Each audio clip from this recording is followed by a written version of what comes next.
It's time for Wise Money with Korhorn Financial Group with certified financial planners Kevin Korhorn, Mike Bernard, and Josh Gregory. Welcome to another episode of the Wise Money Show with Korhorn Financial Group, where every week we're helping you take your next wise step in your financial life. Thanks for being here, friends. My name is Mike Bernard. I'm your host. I'm also one of the CFPs on the program. With me in the KFG studios, my business partners and fellow CFPs, Kevin Korhorn and Josh Gregory. When it fits into your overall financial plan, including tax plan, doing a Roth conversion can make a lot of sense to position you and more of your retirement dollars in an account that will grow tax-free for their future. Is it possible to do too much in a Roth conversion? We're answering that question and more coming up on this hour. You know, before we record every show, Kevin slurps his coffee. I just want any Kevin Korhorn fans out there, I want you to know he's a coffee slurper. He is. He's even proud of it, I think. He is. And so just anyway. No, I have sensory issues, and I can't stand it when other people do. And I actually, when I hear myself in the microphone doing it, I cringe. So do we. Yeah. All right. If you have questions for the program, this entire show is questions hitting, starting with a great one from a fan of the show. You can call or text us 574-222-2000. That's 574-222-2000. Online, wisemoneyshow.com. Submit questions right there. Most questions come through the YouTube channel and social media. So wherever you're at, we are there as well. Search the Wise Money Show. It is tax planning time. It's not tax preparation time. Tax preparation and planning, those are two different things. And so the office is buzzing. I mean, we're hustling. It's a lot of fun. And it's through tax planning that we'll kick off this question. Was that a question? Well, no, I'm not. Just, yeah. So tax planning essentially is different than tax preparation. Tax planning is all about doing two things. One, avoiding surprises. No one likes a tax surprise. My goodness, it's the worst type of surprise, really. But then it's identifying opportunities for you to pay the least amount of tax over your lifetime, and through the entire financial planning process, determining which of those good ideas to improve your tax picture are ones that are great and ones you should implement. That's exactly right. And if there was ever an area that you should not put on autopilot in your financial life, it is your tax picture, because it's constantly changing, right? I was actually just having a conversation this week with a client. We were doing our typical fall tax planning, running a tax projection, and boy, we've run this same tax projection for several years. We were testing how much to convert from their IRA to the Roth IRA, kind of a topic for today. But the answer has been roughly the same for several years until this year. Some things have changed. They're going to start using qualified charitable distributions. Like all of a sudden, some new strategies open up, and the answers change. And the best maneuver is different this year compared to the several years before. So if they were just stuck in a rut, then they'd be missing some opportunities. So yeah, every year, this should be part of the normal rhythms of your financial life, that you are updating a tax projection with your certified financial planner. Yeah, one of my favorite questions to ask a new prospective client is, who helps you with your tax planning? And oftentimes they look and they look at me, and then they look at me kind of strange, which I'm used to. But then they look at me again and they say, well, we don't really have tax planning. And the most interesting thing is when someone prepares their own tax return, because then they say, well, you know, I prepare my return. And it's very interesting how this subject is used, because Josh, you're talking about your own situation changing, which is why you need to continuously update it. Well, it's not just your own situation; it's the tax laws that keep changing. My goodness! And you know, we had our entire advisor force together in a room, and it's kind of fun when we talk about certain subject matter, especially taxes and how do you when are you supposed to take money out of a inherited IRA, things like this. And a room full of advisors can't land on the same answer. Yeah, because the rules keep changing. Right. And it's unclear. Yeah. And so tax planning, I want you to think in terms of playing chess, not checkers. So checkers is okay. There's a simple move. I just need to pick my next move. Chess is okay. I need to look not only at this year, but what are the things that I do this year that are going to lock me in to other decisions for future years that I'm either going to be really excited about those decisions or I'm going to regret that I've made those decisions. I'm so glad that you brought that up because I'm sitting here thinking, man, the best tax maneuvers, just like all maneuvers in your financial life, are the ones that leave you with options or flexibility down the road because, as you said, Kevin, the tax laws are constantly changing. Mike and I were actually at a continuing education event in Chicago recently, and a world-class speaker was just kind of ranting a little bit and explaining, why do the tax laws change so often? And it had never really occurred to me until he pointed out it only takes a simple majority in Congress in order to change tax laws. You don't have to have, an overwhelming majority or a supermajority or anything like that. It can be just one extra vote that can swing the tax laws from one regime to the next. And so if it's so easy to be changing the rule book, so to speak, when it comes to your taxes, then you just have to expect that it's going to be constantly shifting. The landscape's going to be different. And so tax planning, not to beat a dead horse here, but it has to be one of the regular disciplines that you engage in. And that's why it's one of the 6 areas of your financial life. And they're not independent. They're all connected together. So here's what we're kicking off the show with. After that banter here, you would never do a Roth conversion if you weren't planning for your taxes. Because it's never just going to automatically happen in just your regular, working through your life. So a Roth conversion is a type of proactive thinking ahead, thinking about my future tax move. So here's the question. Dan sent it in, he asked, I was wondering about the benefits of doing a Roth conversion from my IRA all at once, instead of just doing a limited amount each year. I can understand the tax ramifications, I get it, but let's say I convert all $500,000 of my IRA. What are the benefits of doing that? Right now, what I'm doing is I'm converting $65,000 a year, which keeps me just below the IRMA. We can explain that, the IRMA limit. I'm 68 and I'm retired. So it leads to this question.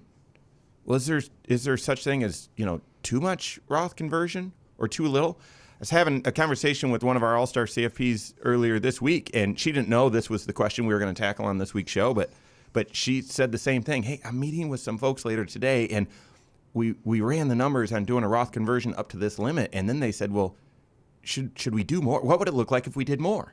And then once you do more, you sort of, well, what's it look like to do even more? Mm-hmm. Do you just rip the Band-Aid off? Yeah. So this is a show about financial planning, and there are 6 formal areas of financial planning, and this hits almost all of them. For sure. Oh yeah. But for sure, this is when we look at tax planning, specifically the Roth IRA and Dan's question, what he's asking is if a little bit is good, is a lot better.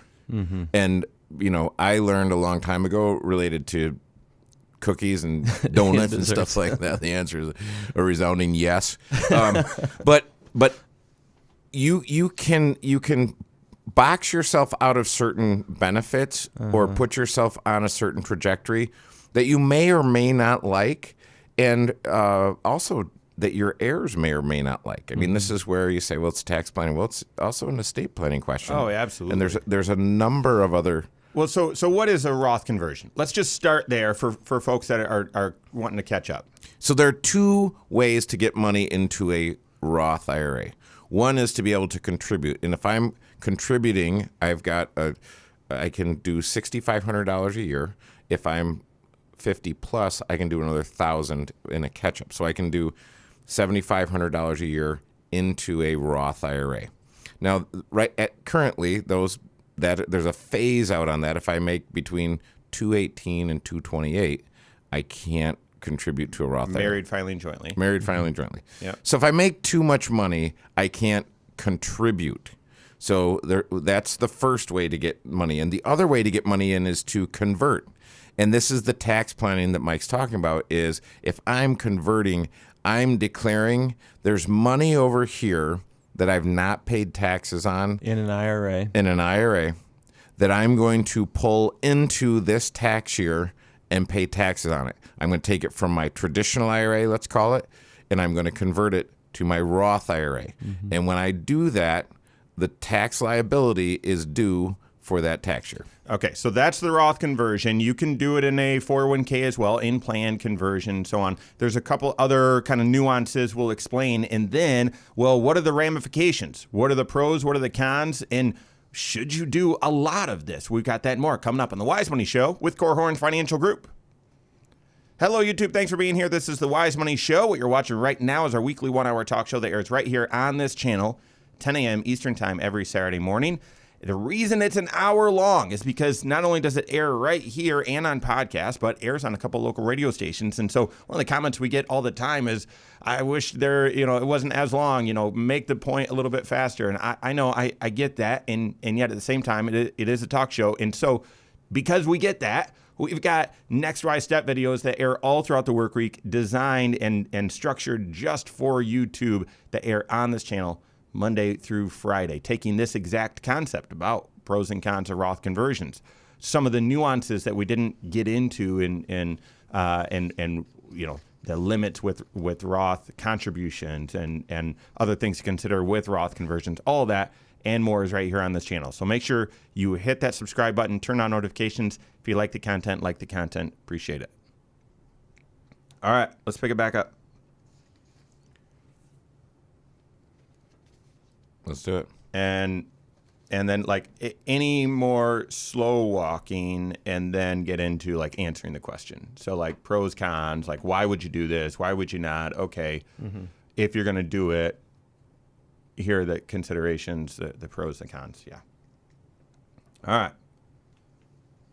Is there such thing as doing too much in Roth conversions? I think so. But what are the pros and cons? We're talking about that right now. This is the Wise Money Show with Korhorn Financial Group. Thanks for being here. My name is Mike Bernard. With me in the KFG studios, Kevin Korhorn, Josh Gregory. Every episode of the Wise Money Show is on podcast, wherever you listen. Search the Wise Money Show, subscribe to it there, follow us there, rate the program there. We appreciate it.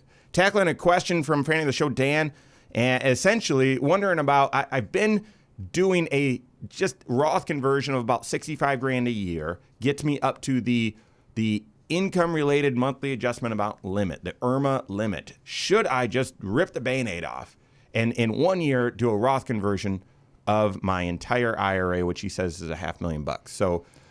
So yeah, let's keep getting into sort of the base, and then we'll build on. I feel like we get some version of this question all the time, and in fact, I'm remembering a lot of the questions show up in our retirement class that we've taught, where people are learning about what a Roth IRA or Roth contribution is versus a Roth conversion, which Kevin just unpacked for us in the last segment. But they hear you say there's a limit to how much you can contribute, $6,500 unless you're over age 65.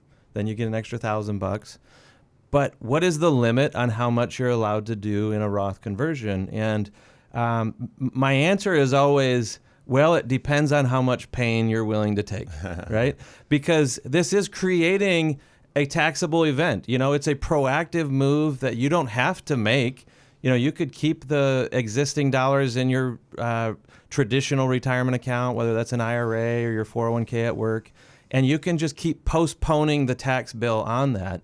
But if you're considering doing a Roth conversion, you're basically saying, well, I'd rather pay the tax now instead of paying it down the road when I'm in retirement, right? It's just a timing issue. Mm-hmm. But it should also be a question of magnitude.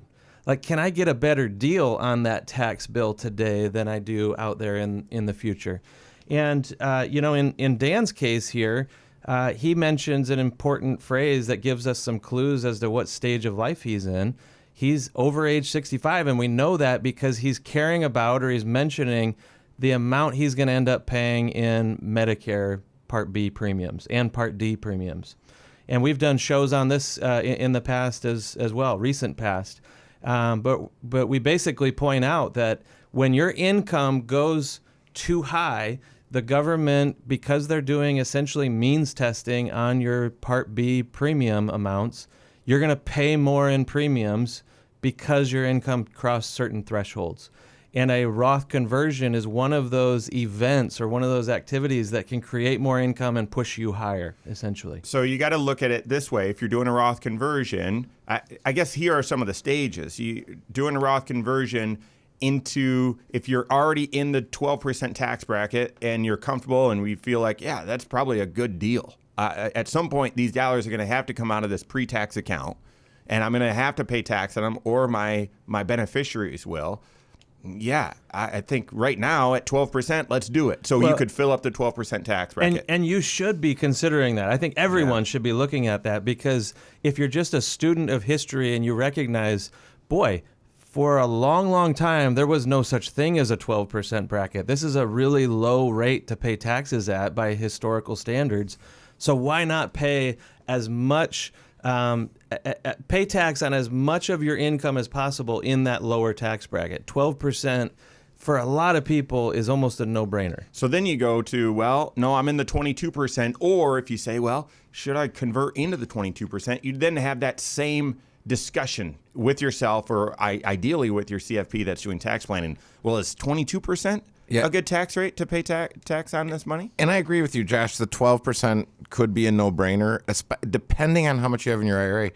One of the things that you might be looking at is, hey, I'm not paying tax on any of my Social Security, and if I do this, I don't get all of that salary cap room to fill up the 12% tax bracket, because my Social Security is going to enter the picture. I'm going to pay tax on all of that. So you do want to understand these are simple ideas, but they're somewhat complex in the execution of them, and there are some can be some nasty surprises if you don't know what you're looking at. That's exactly right. It is definitely a minefield, and that's why we would always say, if we haven't made this point clear yet in today's show, you wouldn't make this decision to do a Roth conversion without looking at a tax projection.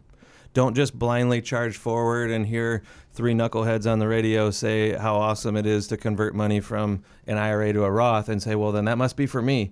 Because there can be some gotchas here, and Kevin just mentioned a classic one for sure. Yeah, and it's because it's not the end of the world to pay tax on your Social Security, and it's always interesting to me when I'm meeting with a client and they say, well, you know, I'm not drawing Social Security right now because I'm just going to give it all back in taxes. Well, you won't give it all back in taxes. You will pay tax in the worst case scenario on 85 cents of every dollar that you receive, but you'll pay tax on that. So you might say, well, of every dollar of Social Security I receive, worst case scenario, I'm giving back 40 cents. But that's not 100 cents. And more commonly, if 85 cents of each dollar you got from Social Security is counted as income, you might be paying 10% or 12% of that to the federal government, maybe 22%. Not all of it, though. But so here's the question. I'll continue here. So if you thought 12% was a decent rate to pay tax at, okay, 22%, that also historically is pretty low. Mm-hmm. Well, gosh, what if I blow through that? If you blow through that and you're age 65 or older, you're likely then blowing through that first IRMA threshold and that income-related monthly adjustment amount. And so this is for 2023, we're not talking 2024, but similar. So if your income as married filing jointly is below $194,000, then you're going to pay the base rate for Medicare Part B, and there will be no surcharge on your Part D as well. And that base rate for 2023, $164.90. But if you blow through that because you say, yeah, actually, paying tax at the 22% bracket, I want to fill that completely up. In fact, I'm okay going into the next bracket because the next bracket's just 24%. The fourth tax tier is 24%. If tax laws sunset, the third tier will be 25%. So this looks appealing, but you've just got to calculate then, what will this income-related monthly adjustment amount be? Because if you go up, if your income goes above 194 but stays below 264, then you're paying 230. 246, actually. In 2023? I think so. Okay. So then it will continue to go higher from there if you go up, and these bands are pretty short. The next band is from 246 to 306. So you, again, getting back to Dan's question, I mean, if you decide to convert a little bit more, then you're into one threshold. If you decide to convert a lot more, you can blow through several thresholds and all of a sudden be paying triple or 4 times. Yeah, and Mike gave us a bunch of really great numbers, but the idea is the base rate is, call it $164 that I pay for Medicare Part B. That number goes up meaningfully if I have a high income year. And you just need to understand that, because it's possible. This is the only number I'd want you to think about. If you're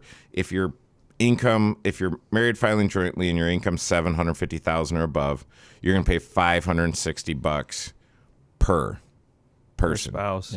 Yeah. So that's where you look at the super high income earners in retirement. They're paying over $1,000 a month for Medicare Part B. So that's not a reason per se for everyone not to do a big Roth conversion. But it is definitely part of the conversation and consideration.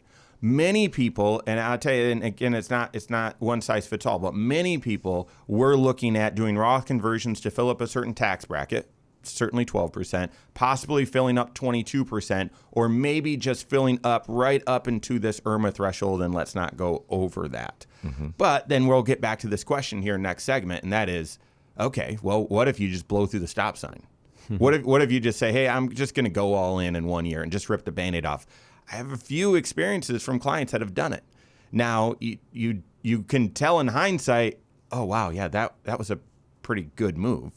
We just don't know what the future holds. But what are those pros and cons? Because one of the biggies is, well, how are you going to pay the tax, and where will that money come from? And that means you're going to pay tax on a lot of money, and less of that money is going to show up in your Roth IRA to grow tax-free for the future. You've also got to consider future tax years and all of that. So we're going to finally get to answering that question. We've got that and more coming up on the Wise Money Show with Korhorn Financial Group. Where were you seeing your numbers? Right here on the table. You said 264, but it's 246. I just thought you... Okay, well... Oh, did I say 264? Yeah. You corrected it the next time you said it when you started at that threshold, and the numbers were backwards. I thought you were saying 260 or 246 was the monthly payment amount. Sorry. Like, Right. what? 246,000. No, and I was looking at that too and saying, wait just a minute here. Dude, these numbers, somehow we got to get out of these numbers, because I'm... no one listening is also looking at the table with us, right? Right, So, and so to me, I'm assuming people are swimming. All right, time to answer the question, because that's the other thing that people are swimming on. Wait a second. I thought you guys said you were going to answer a question. We have not. Well, let's go. I like your questions. What are the benefits? What are the disadvantages? Give a story or two. Does it have to be related to this? All right, here we go. Okay. You don't. If you're going to do a Roth conversion, you don't have to convert the whole thing. You can choose to convert a little bit or up to a certain limit, so that you don't go into the next tax bracket or whatever. But should you just rip the Band-Aid off? Should you convert the whole thing? We're answering that question right now. This is the Wise Money Show with Korhorn Financial Group. Thanks for being here. My name is Mike Bernard. With me in the KFG studios, Kevin Korhorn and Josh Gregory. Stay up to date on all Wise Money content. Find us online, wisemoneyshow.com, and then all over social media. Wherever you're at, we are there as well. Search the Wise Money Show. Dan asked a question.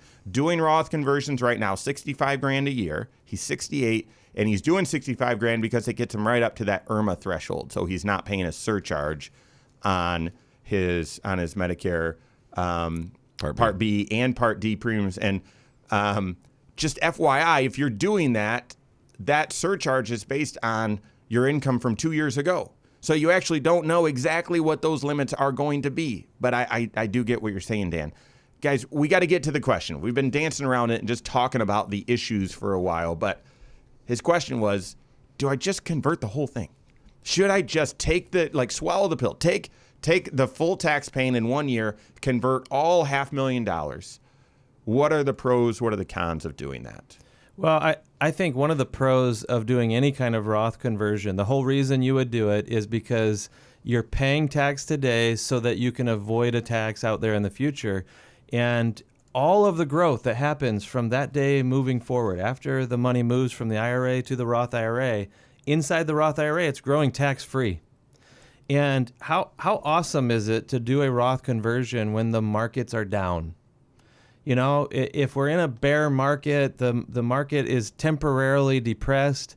If you convert money over into a Roth IRA and all that rebounding that historically always follows a dip in the market, the whipsaw to the other direction, the upswing in the market, if that was tax-free for you, how powerful is that, right? So clearly there are advantages, and it is absolutely something that you should be looking at. And Dan's been doing it for years, it sounds like, $65,000 a year. And it's like, well, do you fast forward that and just wipe out all of your traditional IRAs in one fell swoop? Yes, it does put you into a higher tax bracket. Yes, it puts you into a position where you're going to pay more in Medicare Part B and Part D premiums. But is it worth it? That's his ultimate question here. So when I think about planning, this is what I think about. Dan, if you're married right now and you've got a spouse, you've got your tax rates, you can have twice as much income at the various tax rates as if you didn't. So if you said either Dan isn't going to live as long or Mrs. Dan isn't going to live as long, it might make sense to do that. That's one scenario where it makes sense to go all in with your chips. Yeah, so you're talking about a group where either one spouse has something wrong in their health or a concern on the horizon, or if there's a big gap in ages maybe between spouses. Yeah. And you're basically saying that there's going to come a day at some point where one spouse has passed away, the other one is still living and is in a different tax status entirely, right? I couldn't have said it any longer. So I think no, just kidding. No, but so these are different scenarios. Because I think about the benefits, and when Mike asked the question, what are the benefits? I struggle a little bit to come up with the benefits because the benefits are it's predictive. Like will I have a benefit? Yes, if I'm right that both of us aren't going to live as long as we hope to, or I like your idea, Josh, that I've got a meaningful age difference, so likely there's going to be something there, actuarial. The other question is, what if I wanted to go all in with all my IRA dollars and convert them because I'm betting that in the future tax rates are going to go up? So here we go. We got three reasons why. One, market appreciation out there in the future. And back when there used to be a ceiling on how much Roth conversion you could do. And they lifted that ceiling after 2008 and they allowed you to convert and then spread that taxable income over 2 years. And I was meeting with some clients, they've since moved, and we had this exact discussion that Dan's asking about. And that is, well, all right, I should probably do a Roth conversion. What would it look like to do 100,000? And then, okay, well, then what would it look like to do 250? And then the next meeting, it was like, what if we did half of the IRA, which was $1 million? And then it was, what if we just did all of it? He did. The whole million? He did the whole $1 million.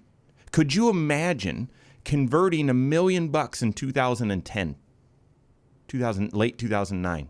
Just as we're starting a long bull market What run. would that be worth today? All of that growth tax-free. He was right. We had no idea. The economy, the world was on the brink. Yeah.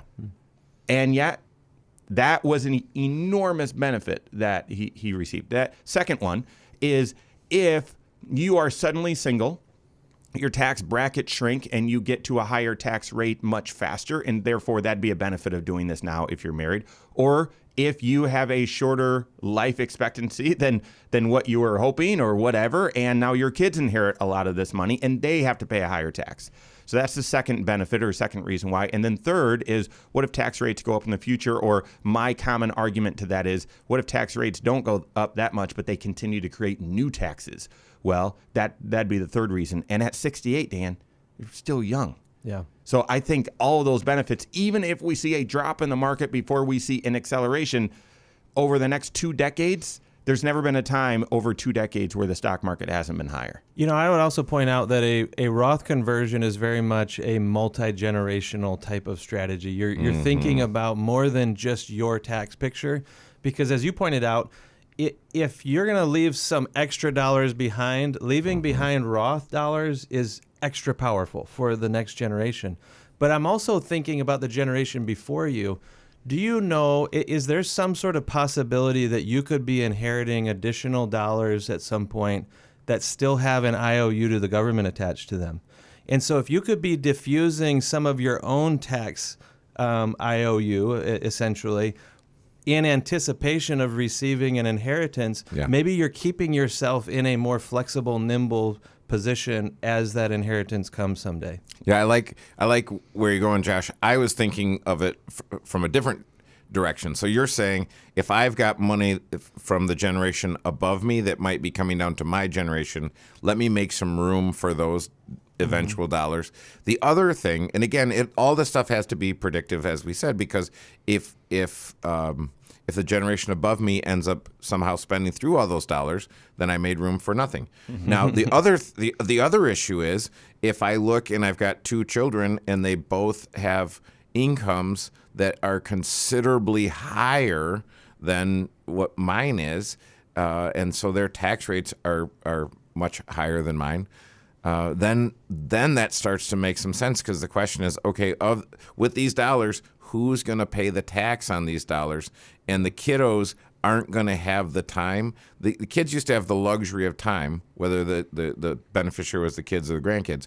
They had the luxury of time to pay tax on those dollars over their lifetime. Now they've got 10 years. Yeah, I mean, the stretch IRA rule is going away, and now the 10-year rule, that's another reason to do it. Reasons why not is IRMA. If you convert $500,000, you're going to be paying that top tier IRMA. So that's going to be 3 times or almost 4 what it would otherwise be both for you and your spouse. So that's where being married is going to hurt you. That's one. 2, where are you going to come up with the money to pay the tax? At 68, you could, and you'll probably need to, withhold taxes on that money. So $500,000 comes out of your IRA, but probably only 320 lands in your Roth. And so just to get back to sort of equilibrium, that money has got to grow 40%, 50%, something like that. And so that'd be the second kind of drawback or significant disadvantage. There's another one that doesn't necessarily apply to Dan because he's into retirement, it sounds like. But if you were in the college years with your kids and maybe you're on the brink of getting some financial aid available to you or not, part of the calculation that goes into determining what is your family's expected contribution to the college bills and everything, it's based on what are your assets, but also what is your income. And if you go artificially create some extra income by doing this Roth conversion in the wrong years, you may be moving yourself away from being eligible for some of that need-based financial aid. And you also limit your choices, because there are things that you can do with traditional IRA money that's never been taxed that you can't do if you don't have any. Yeah, that's where I was going to go. And so you lose some of the ability to capture and receive a benefit for standard deductions or QCDs or some other thing. So, all right, we've got more coming up on the Wise Money Show with Korhorn Financial Group. Guys, we couldn't do it. We couldn't. Stick to 3. It's 30 minutes, and we haven't answered the question. So we Yes, we have. I think that question just got answered in segment number 3 there, Mike. Yeah. So Where were you? Was it yes? Hey, you're going to have to listen to the show. You'll love it. Was it yes? Do it?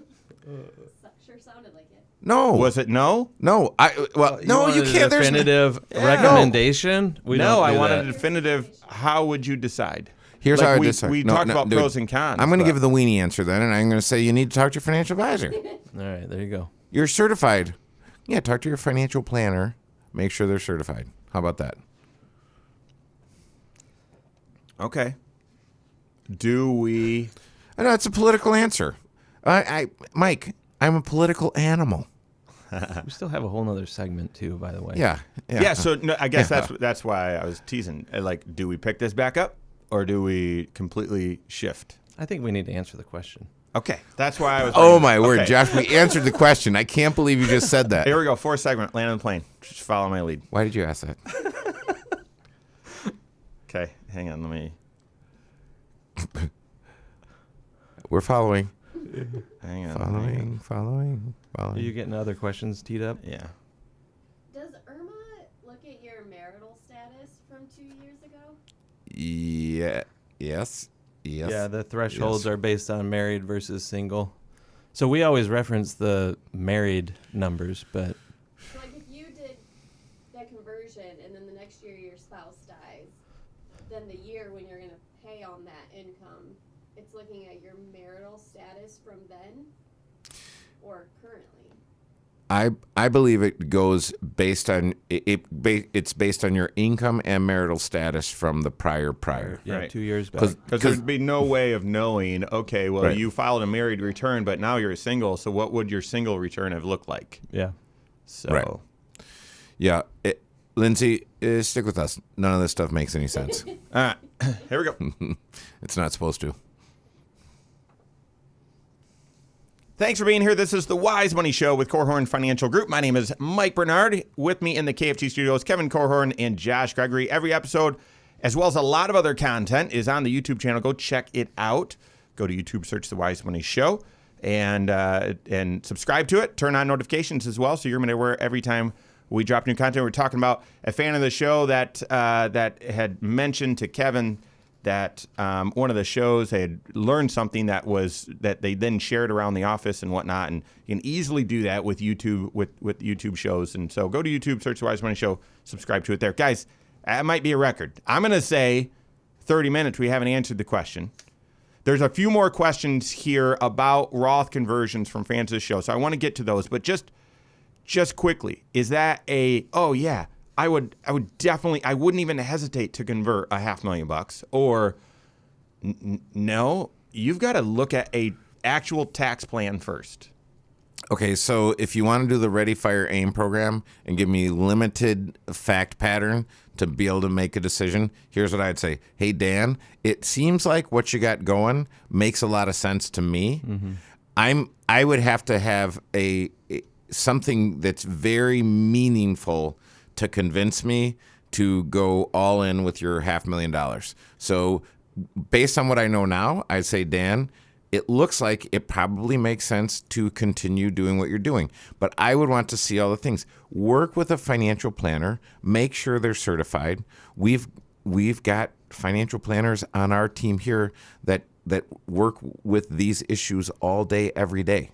I mean, you've got to do a multi-year tax projection first. Just knowing how much is in your IRA doesn't give the full, complete story of the rest of your assets and your financial picture.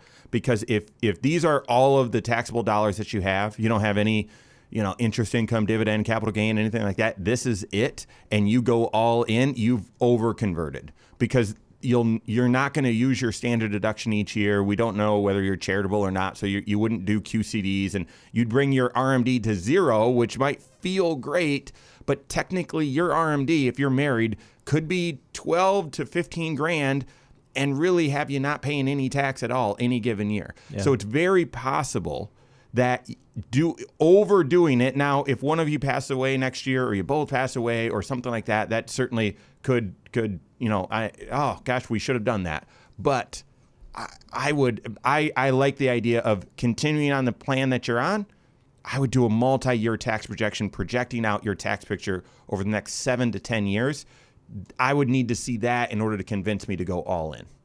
Yeah, I'm glad that you mentioned qualified charitable distributions, those QCDs that you referenced a couple times there, Mike, because that to me is one of the classic examples of when I look back on clients who have converted every dollar from an IRA to a Roth IRA, and then all of a sudden Congress comes out with this new law, this new idea that says if you are charitably inclined and you want to take money from an IRA and send it straight to the charity, they'll let you do it without even counting that as income on your tax return at all.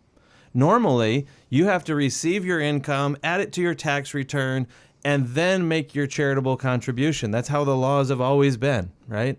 Yep. And unfortunately, now there's, or I guess I should say, fortunately, there's now a way that you can send it straight from the IRA to that charity and not count it as income. Well, if you don't have any traditional IRAs, then that strategy is gone for you, right? If you've already converted every single dollar. Now, that's not a reason to just suddenly become charitably inclined if you weren't already. But many of our clients, they've been in the pattern of giving to their local church or to a local school or something like that, an organization that they just believe in the mission, and they will continue to do so long into retirement as well. Having this carrot out there, the ability to give IRA dollars that have never been taxed during their lifetime and give it straight to the charity without it being taxed to you, without it being even counted as income, is a pretty amazing deal. And no one would have known 10 years ago that that was even going to be a possibility. Yeah. And so those who kept some money in IRAs, some in Roth, had flexibility. Yep. That's so right. that to me is one reason I hesitate to go 100% all in and take such major lumps on these IRMA rates as Dan was considering. Yeah. All right, we're going to pivot and include another question here, and it's on the same theme, but gosh, is there a lot to it. This individual sent in a question, already did a Roth conversion within my 401k, an in-plan Roth conversion in August of this year. Now my question is, will I have to pay income tax on the whole amount that I converted? My income is 150 grand. I converted 150 grand from my traditional 401k to my Roth 401k. So will my income be 300,000 this year? And if I did this Roth conversion in August, can I pay a tax estimate by April?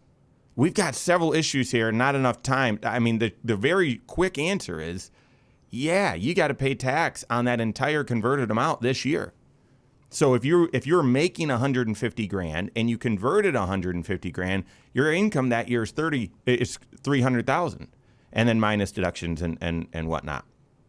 And because you did that Roth conversion in August, technically you needed to pay a tax estimate by September 15th. Yeah. Otherwise, that tax estimate's late. And now that tax estimate will definitely be late. Is that the end of the world? No, but just expect there's probably going to be a little penalty on your return. Not an enormous one, but something to be aware of. Well, and this is where you want to make sure you're working with your certified financial planner, because you might be in a position where you don't have to pay in a whole lot more in order to get into what I would say the penalty-free zone. And there are several different ways that you can pay in. You can pay in via estimates. You can pay in via withholdings. You might be able to adjust your withholdings at work and get yourself into the safe harbor where you're not going to get those teeth that Mike is talking about. Yeah, and there's some other creative strategies as well with the 60-day rollover, although you got to be aware you can only do one of those every 12 months, but that would be a way to reposition your payment into the IRS as a withholding, which can happen at any point during the year, instead of an estimate, which has to happen in these weird quarters that aren't really quarters and be in line with when the income was achieved. Well, Mike, you said in the last segment that one of the considerations when you're considering doing a Roth conversion of any kind is, how am I going to pay the tax? Yeah. And so you want to have that game plan in place before you pull the trigger on such a big maneuver, because you want to make sure that you have the cash on hand to be able to pay those taxes out of pocket if you're under age 59 and a half, preferably. That way you're avoiding any kind of 10% penalties or anything like that on tax withholdings on the transaction. So make sure that before you do this, if you're listening today and you're considering, I've thought about doing that exact same thing, make sure that you're first having a conversation with your certified financial planner to measure twice, cut once, as the carpenters say. Well, that's where we started the show talking about the benefits and the reasons why you need to be doing a tax planning, proactively taking a look at this instead of the, well, not even measure, cut, and then, oh, wait, did I cut the right amount? It's sort of thing. And not that anyone would do that with their finances, but, well, how do you measure here? Well, it's tax planning. Well, okay, well, that sounds a little opaque. What do you mean by that? Well, doing a mock tax return. That's what we call a tax projection. Doing a mock tax return. Okay, so how much income? I earned 150, and how much withholdings on that? How much interest income? What are some of the other sources of income? Okay, now if we plop an extra $150,000 of income on that tax return, what will it look like? And because that's going to put your income at a point where you will probably have to pay some net investment income tax, some additional Medicare tax, possibly. Again, not that you shouldn't have done it, but looking and being able to see, okay, well, what is that impact? Is this the result that I want? Yep. And if it is, fantastic. But then the extra tax, what are the ways to cover it? How can I avoid tax penalties? Would I need to be prepared to pay when I file my taxes in March? If I've got a lot of moving pieces and I extend my taxes in April, how much should I pay at that time so that I don't have a late payment penalty? There's just a lot to consider, and all of that is considered when you're doing tax planning with your certified financial planner. So Roth conversion, fantastic strategy. You've got to do that tax projection. You've got to look at all 6 areas of your financial life to determine when's the right time to do it, how much to do it, and how do you manage the taxes. All right. On behalf of Josh Gregory, Kevin Korhorn, all of us at KFG, have a great weekend. We'll see you next Saturday for the Wise Money Show with Korhorn Financial Group. Securities offered through Silver Oak Securities, member FINRA/SIPC. Advisory services offered through KFG Wealth Management, LLC. Doing business as Korhorn Financial Group. KFG Wealth Management, LLC and Silver Oak Securities Incorporated companies are unaffiliated.